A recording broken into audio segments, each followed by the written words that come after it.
ஓம் சக்தி, ஓம் ஆதிபரா சக்தி, ஓம் சக்தியே, மறுவூர் அரசியே, நல்லதே நினைப்போம், நல்லது மட்டுமே நினைப்போம். சக்தி வாக்கு பிள்ளைகளுக்கு இந்த ஆதிசக்தியின் ஆசீர்வாதம் என்றுமே முழுமையாக கிடைக்கும். இன்று உன் தாயானவள் உன் குலதெய்வ வாக்கினை அல்லவா உனக்கு கொண்டு வந்திருக்கின்றேன். நீண்ட நாட்களுக்கு பிறகு உன்னுடைய குலதெய்வத்திடம் இருந்து உனக்கான நல்ல செய்தி ஒன்று வந்திருக்கிறது. என் தங்கமே, இந்த நல்ல நாளில் உன் குலதெய்வம் உனக்கு நல்ல வாக்கு தர வேண்டும் என்று நினைக்கிறார்கள். அதற்கு அவர்கள் தேர்ந்தெடுத்திருப்பது உன் தாயானவள் என்னைத்தான். என் தங்கமே, அவர்கள் உன்னிடத்தில் பேச வேண்டும் என்று நினைத்த விஷயம் உன்னுடைய வாழ்க்கை சம்பந்தமானதுதான், வேறெதுவும் கிடையாது. என் பிள்ளையே, நீ உன் வாழ்க்கையில் நடக்கின்ற ஒவ்வொரு நிகழ்வுகளையும் இந்த தாயானவள் நான் வந்து பார்ப்பதற்கு முன்பாக அவர்கள் பார்க்க தொடங்கி விடுகிறார்கள் அல்லவா? அவர்கள்தானே முதன்மையானவர்கள். நீ என்ன நிகழ்வுகளை இல்லத்தில் நடத்தினாலும், உன் வாழ்க்கையில் என்ன நடந்தாலும் அது யாருக்கு தெரிகின்றதோ இல்லையோ, உன்னுடைய குலதெய்வத்திற்கு சர்வ நிச்சயமாக தெரியும் என்பதில் எந்த ஒரு மாற்று கருத்தும் கிடையாது. இந்த தாயானவள் நானே உன் குலதெய்வத்திற்கு பின்னால் உன்னை காண வர முடியும் என்பதை நீ புரிந்து கொள்ள வேண்டும். உனக்கு என்ன கஷ்டம் வந்தாலும், உனக்கு என்ன பிரச்சனைகள் வந்தாலும், உன்னை தேடி முதலில் வருவது உன்னுடைய குலதெய்வம் என்பதில் எந்த ஒரு மாற்று கருத்தும் கிடையாது. என் தங்கமே, உன்னுடைய குலதெய்வம் உன் கஷ்டங்களை எல்லாம் முன்னின்று காண்கின்றார்கள். அவர்கள் தருகின்ற வாக்கினை ஒருபொழுதும் நீ தவறவிட்டு விடக்கூடாது. ஏனென்றால் என் பிள்ளையே, உன்னுடைய வாழ்க்கையில் நடக்க இருக்கின்ற எல்லா விஷயங்களையும் தெரிந்து வைத்திருப்பவர்கள் அவர்கள்தான். நிச்சயமாக உனக்கு அதற்கான நல்ல தீர்வினையும் கொண்டு வந்து சேர்ப்பார்கள் என்பதில் எந்த ஒரு சந்தேகமும் வேண்டாம். உன்னுடைய பிரச்சனைகளுக்கெல்லாம் முதலில் தீர்வு அவர்களிடம்தான் அதிகமாக இருக்கும். அவர்கள் சொல்கின்ற எல்லா விஷயங்களையும் உன் அம்மா நான் அப்படியே உன் வாழ்க்கையில் நடத்தி கொடுப்பேன்.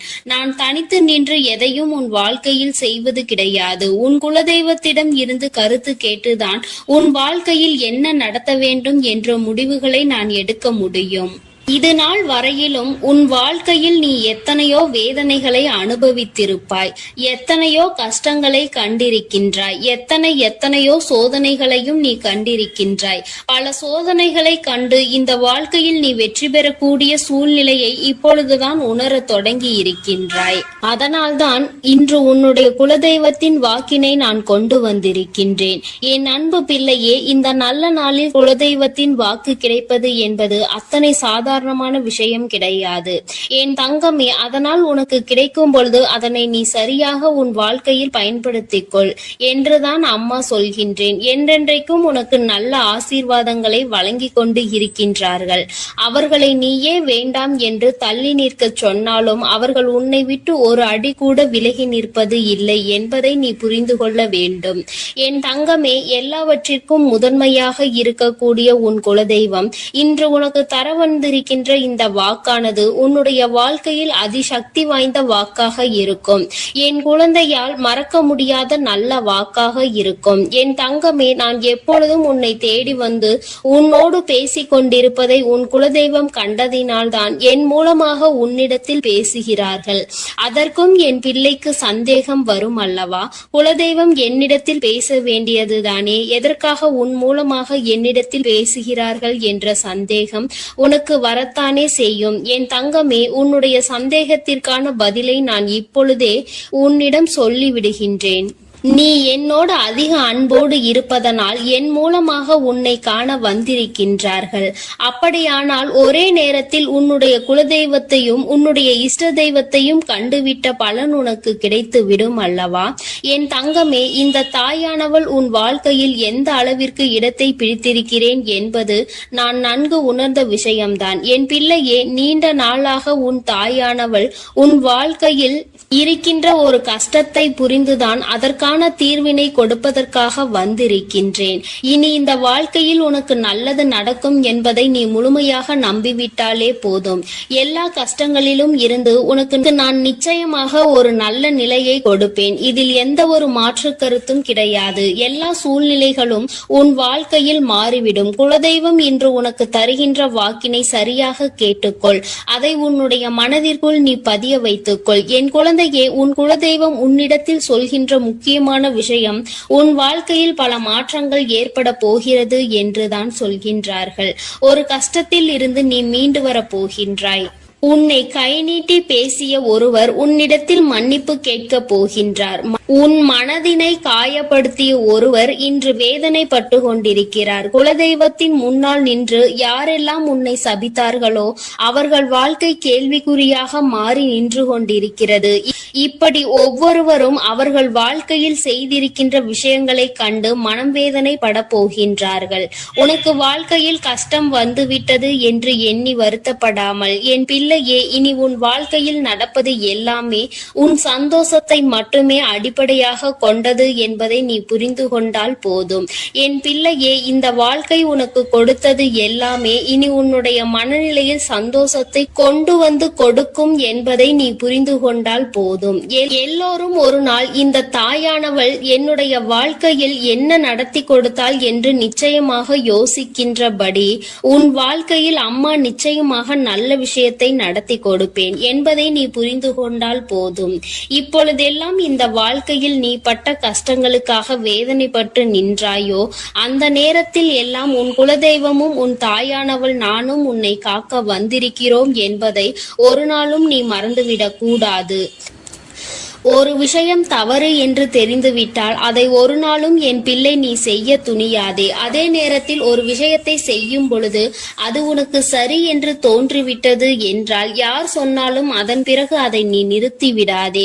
நல்லபடியாக அதை செய்து நீ வெற்றி பெறுவதற்கான முயற்சிகளை எடுத்துக்கொள்ள வேண்டுமே தவிர ஒரு நாளும் என் பிள்ளை இந்த வாழ்க்கையில் நீ அடைய நினைக்கின்ற விஷயங்களை அடையாமல் விட்டுவிடக் கூடாது.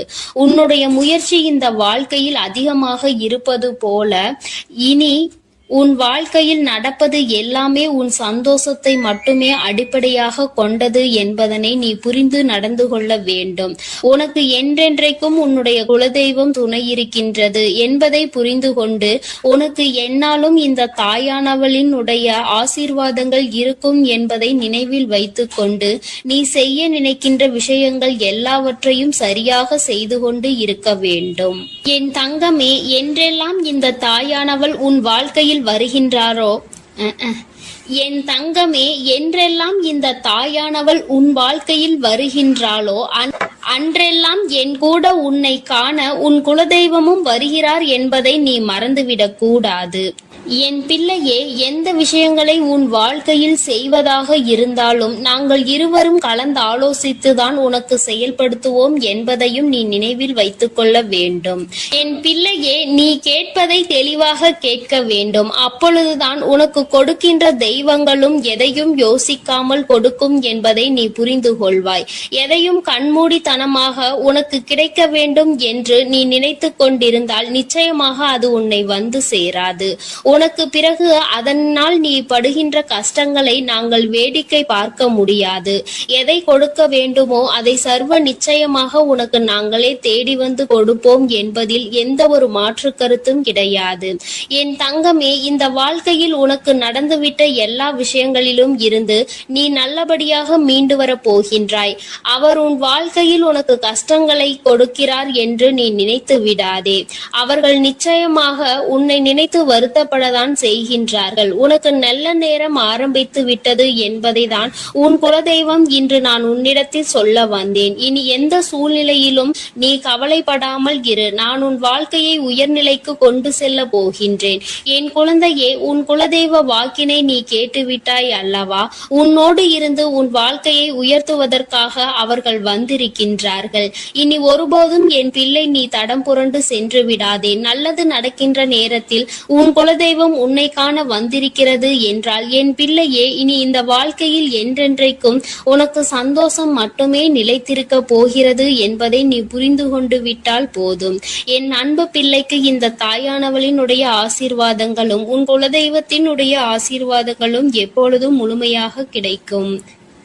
என் தங்கமே, அதனால் நீ எதற்காகவும் கலங்காதே, எதை நினைத்தும் வருந்தாதே. நீ நல்லதையே நினைத்தால் உன் வாழ்வில் எல்லாம் உனக்கு நல்லதாக மட்டுமே நடக்கும். என் அன்பு பிள்ளையே, உன்னை கண்ணீர் சிந்த வைத்தவர்கள் கண்கலங்கி நிற்கப் போகின்றார்கள்.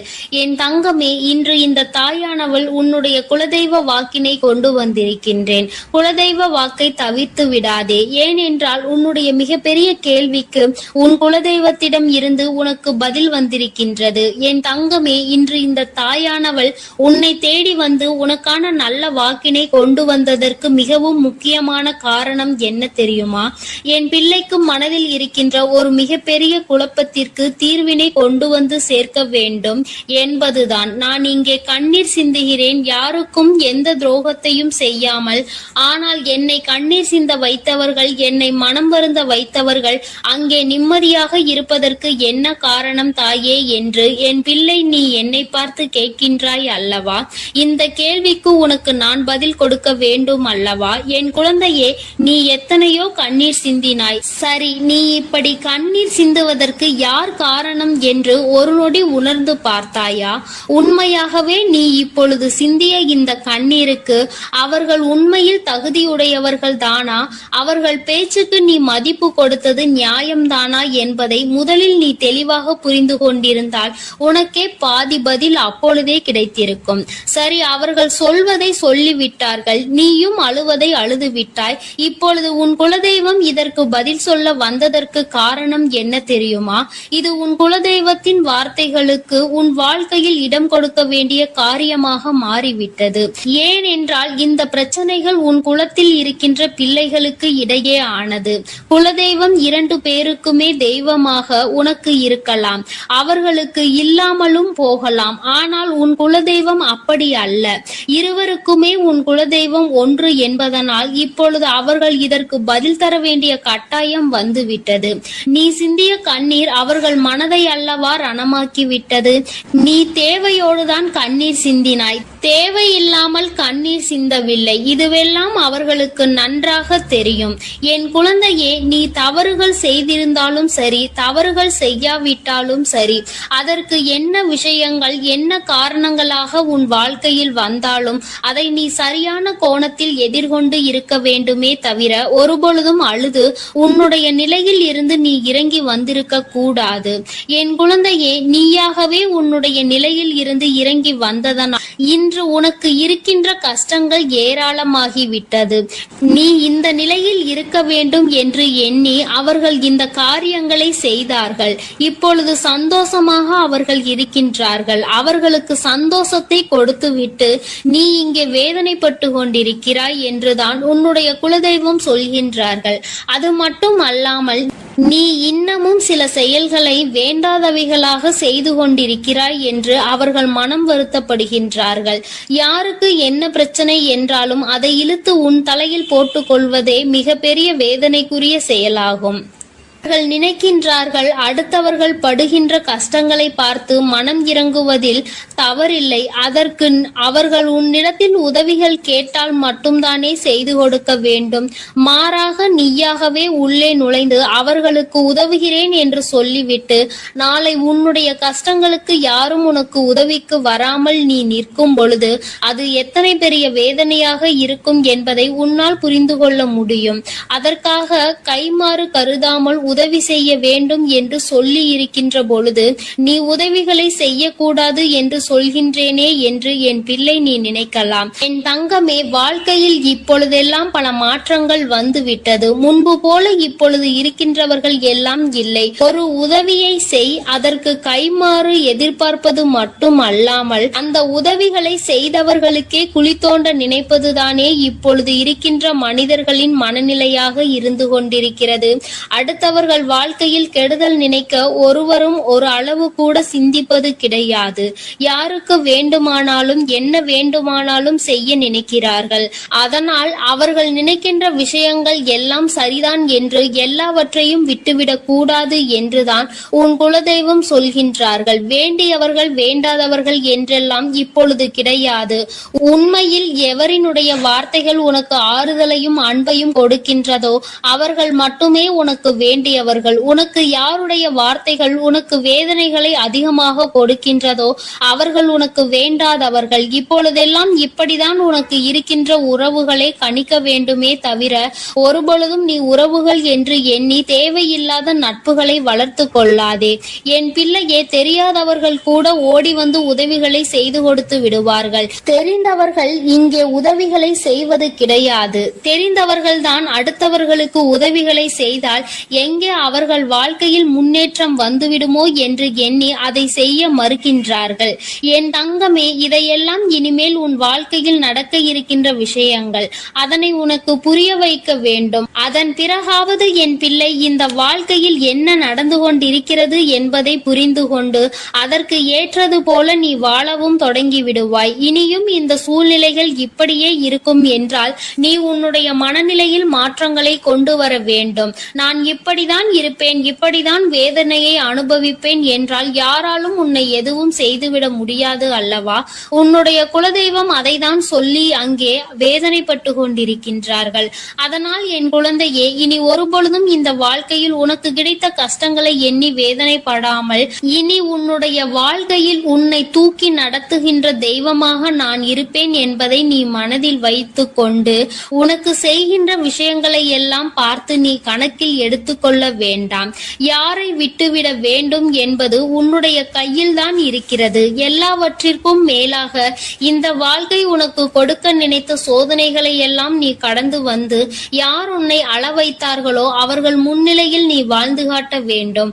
உன் குலதெய்வம் இன்னொன்றையும் சொல்லி இருக்கின்றார்கள். உன்னை கண்ணீர் சிந்த வைத்தவர்கள் அங்கே மிகுந்த மனவேதனைக்கு ஆளாகி நிற்க போகின்றார்கள். அடுத்தவர்களுக்கு வேதனையை கொடுப்பதற்கு முன்பாக சற்று சிந்தித்து இருந்தால் இன்று அவர்கள் நல்ல நிலைக்கு வந்திருப்பார்கள். ஆனால் அவர்கள் இன்று உன் குலதெய்வத்தின் கையால் தண்டனை பெறுவதற்கு தயாராக நிற்கின்றார்கள். இனியாவது இந்த வாழ்க்கையை பற்றிய கவலை மற்றவர்கள் மீது செலுத்தாமல் உனக்கு நல்லபடியாக இருக்கும் என்பதை நீ மனதார நம்பிவிட்டால் போதும். எப்பொழுதுமே உனக்கு மன நிம்மதி கிடைக்கும். உன் குலதெய்வம் உனக்கு துணையாக இருக்கின்றது. உன் குலத்தில் இருக்கின்றவர்கள் தானே என்று அவர்கள் யாரையும் விட்டுவிடுவதில்லை. அவர்கள் தவறு செய்கின்றவர்களுக்கு தண்டனை என்ற ஒன்று எப்பொழுதும் கிடைத்தே தீரும் என்றுதான் சொல்கின்றார்கள். அந்த தண்டனையை அவர்கள் இந்த வாழ்க்கையில் அனுபவித்தே தீருவார்கள் என்பதிலும் எந்த மாற்று கருத்தும் கிடையாது. எதுவாக இருந்தாலும் இல்லையே, நீ மட்டும் மனதார எந்த துரோகத்தையும் செய்து விடாதே. இனி இந்த வாழ்க்கை உனக்கு நல்லதை கொடுக்க வேண்டும் என்றால் கெட்ட மனிதர்களிடம் இருந்து சற்று ஒதுங்கி இருக்க பழகிக்கொள். அவர்களை பற்றி தெளிவாக புரிந்து கொண்டு அவசரப்பட்டு நீ அழுது உன்னுடைய பலவீனத்தால் உன் சந்தோஷத்தை நீயே இழந்து விடாதே. என் அன்பு பிள்ளைக்கு இந்த தாயானவளினுடைய ஆசீர்வாதங்களும் உன் குலதெய்வத்தினுடைய ஆசீர்வாதங்களும் எப்பொழுதும் முழுமையாக கிடைக்கும். என் தங்கமே, அதனால் நீ எதற்காகவும் கலங்காதே, எதை நினைத்தும் வருந்தாதே. நீ நல்லதையே நினைத்தால் உன் வாழ்வில் எல்லாம் உனக்கு நல்லதாக மட்டுமே நடக்கும். என் அன்பு பிள்ளையே, இன்று உன்னுடைய குலதெய்வத்திடம் இருந்து ஒரு முக்கியமான செய்தியோடு வந்திருக்கிறேன். அவர் உன்னுடைய வாழ்க்கை சம்பந்தமான ஒரு செய்தியினை தான் கொண்டு வந்திருக்கிறார். என் தங்கமே, என் மூலமாக அதனை உனக்கு தெரிவிக்க வேண்டும் என்று அவர்கள் ஆசைப்படுகின்றார்கள். ஏனென்றால் இந்த வராகியாகிய என்னுடைய ஆசீர்வாதங்களும் என்னுடைய உதவியும் சேர்ந்து உனக்கு கிடைக்க வேண்டும் என்று அவர்கள் நினைக்கின்றார்கள். அதனால் தான் என் மூலமாக உனக்கு அதனை தெரிவிக்க நினைக்கின்றார்கள். என் குழந்தையே, உன்னுடைய வாழ்க்கை இன்றிருக்கின்ற சூழ்நிலையை பார்த்து அவர்கள் மிகுந்த மனவேதனை அடைகின்றார்கள். ஏனென்றால் தேவையில்லாத அர்த்தமில்லாத கோபங்களினால் உன்னுடைய வாழ்க்கை இன்று தலைகீழாக மாறி கிடக்கின்றது. உன்னுடைய உண்மையான அன்பினை ஏற்றுக்கொள்ள முடியாமல் அதற்கு மதிப்பு கொடுக்காமல் தேவையில்லாத கோபதாபங்களால் உன்னை பிரிந்து உன்னுடைய உறவுகள் இருந்து கொண்டிருக்கிறது. என் தங்கமே, உன்னுடைய குலதெய்வம் இவற்றையெல்லாம் பார்த்து கொண்டுதான் இருக்கிறது. அவர்களுக்கு தெரியும் அல்லவா யார் மீது தவறு இருக்கின்றது, யார் மீது தவறு இல்லை என்று. என் தங்கமே, உன் மீது தவறு இல்லை என்பதை அவர்கள் நன்றாக புரிந்து கொண்டுதான் இப்பொழுது உன்னோடு பேச, உனக்கு நல்ல வாக்கு கொடுக்க, உன் மனதிற்கு நல்ல ஆறுதல் கொடுக்க வந்திருக்கின்றார்கள். உன்னுடைய மனதில் இருக்கின்ற வேதனைகளை அவர்களை விட வேறு யாராலும் உணர்ந்து கொள்ள முடியாது. உன்னுடைய குலத்தினை காக்கின்ற தெய்வம் இன்று நீ உன்னுடைய குலத்தோடு ஒன்றுபட்டு இல்லாமல் பிரிவினையில் இருப்பதைக் கண்டு அவர்கள் சிறிது மனவேதனையில் இருந்து கொண்டுதான் இருக்கின்றார்கள். ஆனாலும் உன் மீது தவறு இல்லை, உன்னை சுற்றி இருப்பவர்கள் மீதுதான் தவறு இருக்கின்றது. நயவஞ்சகத்தால் உன்னை வீழ்த்த நினைத்தவர்களை தான் நீ விட்டு பிரிந்திருக்கிறாய் என்பதும் அவர்களுக்கு நன்றாக தெரியும். அதனால்தான் அந்த நயவஞ்சகர்களை விட்டுவிட்டு உன்னிடம் பேசுவதற்காக ஆசைப்படுகின்றார்கள். என் குழந்தையே, அவர்கள் சொன்னதை நான் உன்னிடம் சொல்கிறேன், கேள். என் பிள்ளையே, நீ உன்னுடைய வாழ்க்கையை நல்லபடியாக இந்த தாய் நான் உன்னுடைய குலதெய்வம் அமைத்து கொடுத்தபடி தான் வாழ வேண்டும் என்று ஆசைப்படுகின்றாய். ஆனால் உன்னை சுற்றி இருப்பவர்கள் உன்னை வாழ விடாமல் தடை செய்து கொண்டிருக்கின்றார்கள். நீ என்ன செய்தாலும் உனக்கு இடைஞ்சல்கள் தான் கொடுத்து கொண்டிருக்கின்றார்கள். அவர்கள் என்னை தான் வணங்குகிறார்கள். நான் அவர்களுக்கு நல்ல புத்தியை தான் கொடுத்தேன். ஆனால் அவர்கள் தீய வழியை தான் நாடி செல்கின்றார்கள். நான் எத்தனையோ முறை அவர்களை நல்வழிப்படுத்துவதற்கு பல வாய்ப்புகளை ஏற்படுத்தி கொடுத்து பார்த்தேன். ஆனாலும் அந்த வாய்ப்புகளை அவர்கள் சரியாக பயன்படுத்தி கொள்ளவில்லை. நீ என்ன சொல்வது, நான் என்ன கேட்பது என்பது போல நடந்து கொண்டிருக்கின்றார்கள். என் தங்கமே, உன்னுடைய குலதெய்வம் எனக்கே அவர்கள் இத்தனை மரியாதை தான் வைத்திருக்கிறார்கள் என்றால் உன்னை அவர்கள் எந்த அளவிற்கு நடத்துவார்கள் என்று எனக்கு புரிந்து கொள்ள முடிகிறது. அவர்களினுடைய மனநிலை, அவர்களினுடைய போக்கு எதுவும் உன் தாயானவள் எனக்கு பிடிக்கவில்லை. நான் அவர்களுக்கு கொடுத்த வாய்ப்பினை அவர்கள் தவற விட்டு விட்டார்கள். இனிமேல் நான் உன் குலத்தை காக்கின்ற தெய்வமான அவர்களுக்கான தண்டனையை நான் கொடுக்க வேண்டியதாக இருக்கின்றது. நான் சில தண்டனைகளை மறைமுகமாக கொடுத்து பார்த்தேன். ஆனால் அந்த தண்டனையை அவர்கள் கொஞ்சம் கூட மதிக்கவும் இல்லை. அந்த தவறுகளை திரும்ப திரும்ப செய்து கொண்டேதான் இருக்கின்றார்கள். அவர்கள் என்னவோ அவர்களுக்கு நடந்ததெல்லாம் ஒரு பெரிய விஷயமாக தெரியாதது போல நடந்து கொண்டு திரிகின்றார்கள். என் தங்கமே, நீ வேதனைப்படாதே. உன்னை சுற்றி உன்னை காயப்படுத்துபவர்களுக்கானது இனிமேல் அவர்கள் கைகளில் வந்து சேரும். நீ நன்றாக இருக்க மாட்டாய் என்று சொன்ன வாய் அவர்களே அழிக்க போகின்றார்கள். என் தங்கமே, நீ நினைக்கலாம் நம் குலதெய்வம் அவர்களுக்கு இது போன்ற வழிகளை செய்யக்கூடாது, அவர்களுக்கு இது போன்ற காயத்தினை ஏற்படுத்த கூடாது என்று நீ நினைக்கின்றாய். ஏனென்றால் உன்னுடைய மனது அத்தகைய நல்ல மனதல்லவா? எல்லோருக்குமே நல்லதை மட்டுமே செய்ய வேண்டும் என்று நினைத்தாய் அல்லவா? நீ நினைத்ததன் பலன்தான் இன்று அனுபவித்துக் கொண்டிருக்கிறாய். ஆனால் நீ நினைத்தது யாருக்காக என்பதை ஒரு முறை சிந்தித்திருக்க வேண்டும். நயவஞ்சக கூட்டம் சூழ்ச்சிகளினால் மற்றவர்களை வீழ்த்தி விடலாம் என்று நினைக்கின்ற கூட்டம் எத்தனை கஷ்டங்கள் எத்தனை சோதனைகளை கொடுத்தாலும் அதிலும் திருந்தாத கூட்டம். அவர்களுக்காக அல்லவா நீ உதவிகளை செய்ய நினைக்கின்றாய்? அவர்களுக்காகத்தானே இப்போது இறக்கப்படுகின்றாய். நீ செய்த நன்றியை ஒரு சிறிதளவு கூட மதிக்காதவர்கள் நீ செய்த உதவியை ஒரு சிறு துளியேனும் மதிக்காமல் உனக்கு ஒரு சிறு துளி கூட நன்றி என்கின்ற உணர்வினை காட்டாமல் இருக்கின்றார்கள். எத்தனை செய்தாலும் இனியும் அவர்களுக்கு அந்த நன்றி இருக்க போவதில்லை. எதிர்பார்ப்பதும் தவறான விஷயம். ஏனென்றால் அவர்களுக்கு மனித குணம் என்பது இல்லாமல் போய்விட்டது. அவர்கள் தீய சக்தியின் பிடியில் இருந்து கொண்டிருக்கின்றார்கள். அதனால் அவர்களை தீய சக்தியின் பிடியில் இருந்து மீட்டெடுப்பதோடு மட்டுமல்லாமல் நல்ல பாடத்தினை புகட்ட வேண்டுவது உன்னுடைய குலதெய்வத்தினுடைய கடமையாக இருக்கின்றது. என் தங்கமே, நீ வேதனைப்படாதே. உன் வாழ்க்கை சில சமயங்களில் உனக்கு பிரச்சனைகளை தரும் பொழுதெல்லாம் நீ நினைக்கின்றாய், அவர்கள் விட்ட சாபமாக இருக்குமோ, நம்மை சுற்றி சுற்றி நமக்கு செய்ய நினைத்த தீய வினைகளாக இருக்கும் என்று. என் தங்கமே, நிச்சயமாக அவர்களின் சாபங்களோ அவர்கள் தீய வினைகளும் ஒருபோதும் உன் வாழ்க்கையில் பலிக்காது. இதுவரை பலிக்கவும் இல்லை. உன்னுடைய வாழ்க்கையில் நடந்து கொண்டிருக்கின்ற பிரச்சனைகளுக்கு உன்னோடு இருப்பவர்களே காரணமாக இருக்கின்றார்கள். அர்த்தமற்ற கோபங்கள், தேவையில்லாமல் மற்றவர்களின் பேச்சை கேட்பது, இது போன்ற செயல்களால் உன்னுடைய உண்மையான அன்பினை வெறுத்து ஒதுக்கி இப்பொழுது வாழ வழியில்லாமல் தவித்து நின்று கொண்டிருக்கிறார்கள். உன்னை பிரிந்தவர்கள் நன்றாக இருக்கின்றார்கள் என்று நீ ஒருபோதும் எண்ணி விடாதே. நான் என் குழந்தையை வேதனைப்படுத்தியவர்களுக்கு நிச்சயமாக சந்தோஷத்தினை ஒருபோதும் வழங்கிவிட மாட்டேன். அது எத்தனை பெரிய தவறு என்பதை அவர்கள் நிச்சயமாக உணரும் வரை இந்த தாயானவர் அவர்களுக்கு பாடத்தினை புகட்டி கொண்டுதான் இருப்பேன். என் குழந்தையே, உன்னுடைய குலதெய்வமான நான் இனிமேல் உன் வாழ்க்கையில் நடக்கின்ற பல நல்ல நிகழ்வுகளுக்கு பொறுப்பெடுத்துக் கொள்கிறேன். நீ சந்தோஷமான மனநிலைக்கு மாற போகின்றாய். உனக்கு தீங்கு செய்ய நினைத்தவர்கள் அதற்கான பலனை அனுபவிக்க போகின்றார்கள். உன்னை விட்டு பிரிந்த வாழ்க்கை மீண்டும் உன்னிடமே வந்து சேரப் போகின்றது.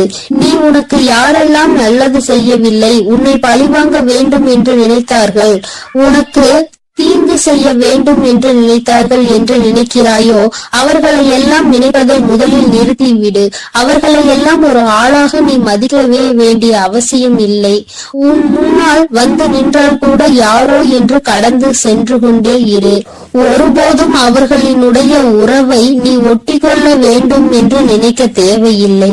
இந்த உறவு உன் வாழ்க்கை முழுவதும் தொடரப்போவதும் இல்லை. நிச்சயமாக ஏதாவது ஒரு இக்கட்டான கட்டத்தில் உன்னை யார் என்று தெரியாதது போல நடந்து கொள்வார்கள். நிறைய அதற்கான வாய்ப்புகள் இருக்கின்றது. இன்றிருக்கின்ற மனிதர்களின் மனநிலை எல்லாம் அப்படிதான் இருக்கிறது. எல்லாம் தனக்கு மட்டும்தான், வேறு யாருக்கும் எதுவும் கொடுக்க கூடாது என்ற எண்ணம் அவர்களுக்குள் இருக்கும் வரை அவர்கள் வாழ்க்கையில் ஒருபோதும் எந்த ஒரு முன்னேற்றத்தையும் கண்டுவிட முடியாது. என் குழந்தைகளை, நான் என்னுடைய குடும்பம் ஒற்றுமையாக இருக்க வேண்டும் என்றுதான் ஆசைப்பட்டேன். ஆனால் அது இது போன்ற நயவஞ்சகர்கள் இருக்கும் பொழுது நானே ஒற்றுமையாக இருப்பதே எப்படி என்று யோசிக்க ஆரம்பித்து விட்டேன். இது போன்ற நயவஞ்சகர்களின் பிடியில் என்னுடைய குழந்தை சிக்காமல் இருப்பதே நல்லது என்பதை உணர்ந்து கொண்டேன். எனக்கு என்ன கஷ்டம் வந்தாலும் என்னுடைய குலதெய்வம் என்னை கைவிடாது, என்னை நிச்சயமாக காப்பாற்றும் என்று நீ நல்ல எண்ணத்தோடு நினைக்கின்றாய் அல்லவா? நிச்சயமாக உன்னை ஒருபோதும் நான் கைவிட மாட்டேன். அதே சமயத்தில் உன் குடும்பத்திலேயே இருப்பவரே அவருக்கு நல்லது செய்வேன் என்று நினைத்து கொண்டு அவர் மனதில் எந்த ஒரு நல்ல எண்ணங்களும் இல்லாமல், நேர்மை என்பது துளி கூட இல்லாமல் செயல்களை செய்து கொண்டு இருக்கும் பொழுது ஒருபோதும் என்னுடைய ஆசிகள் அவர்களுக்கு கிடைக்காது. என் தங்கமே, உன்னுடைய குலதெய்வத்தினை வாக்கினை கேட்டாய் அல்லவா? ஒருபோதும் உனக்கு நயவஞ்சகத்தை செய்பவர்கள், உனக்கு துரோகத்தை செய்ய நினைப்பவர்களுக்கு அவர்கள் ஒருபோதும் துணை போகவும் மாட்டார்கள். அவர்களுக்கு எந்த ஒரு நல்ல விஷயங்களையும் செய்து கொடுக்கவும் மாட்டார்கள். உன்னுடைய உண்மையான பக்திக்கு நிச்சயமாக அவர்கள் நல்ல பலனை கொடுப்பார்கள். அதனால் நீ துரோகிகளை நினைத்து வருத்தப்படாதே, அவர்களை நினைத்து வேதனைப்படாதே. என்ன வேண்டுமானாலும் அவர்கள் செய்துவிட்டு போகட்டும். உன்னுடைய குலதெய்வத்தோடு இந்த வராகியும் உனக்காக எப்பொழுதும் நிற்கும் பொழுது நீ எதற்காகவும் வருந்த கூடாது. அவரவர் செய்கின்ற காரியங்களுக்கான பலனை நிச்சயமாக அவரவர்களே அனுபவிப்பார்கள். அவை எல்லாம் இனி உன் கண் முன்னே நிகழும் என்பதில் எந்த ஒரு மாற்று கருத்தும் கிடையாது. தன்னுடைய வினையை தானே சுமந்துவிட்டு செல்லட்டும். நீ இது போன்ற மனிதர்கள் இடையே ஒருபோதும் பழக்கத்தை வைத்துக் கொள்ள வேண்டாம். இனியும் இந்த நட்பு தொடருவதனால் எந்த ஒரு பயனும் இல்லை என் செல்ல குழந்தையே. அதனால் நீ கவனமாக இரு. நானும் உன் குலதெய்வமும் எப்போதும் உன்னோடே இருக்கிறோம். நீ எதற்காகவும் கலங்கி நிற்க வேண்டாம். நான் உங்களோடு இருந்து உங்களை எப்பொழுதும் வழிநடத்தி சென்று கொண்டேதான். என் அன்பு குழந்தைக்கு இந்த ஆதிபரா சக்தியின் அன்பும் ஆசீர்வாதமும் முழுவதுமாக கிடைக்கும். ஓம் சக்தி, ஓம் ஆதிபரா சக்தி.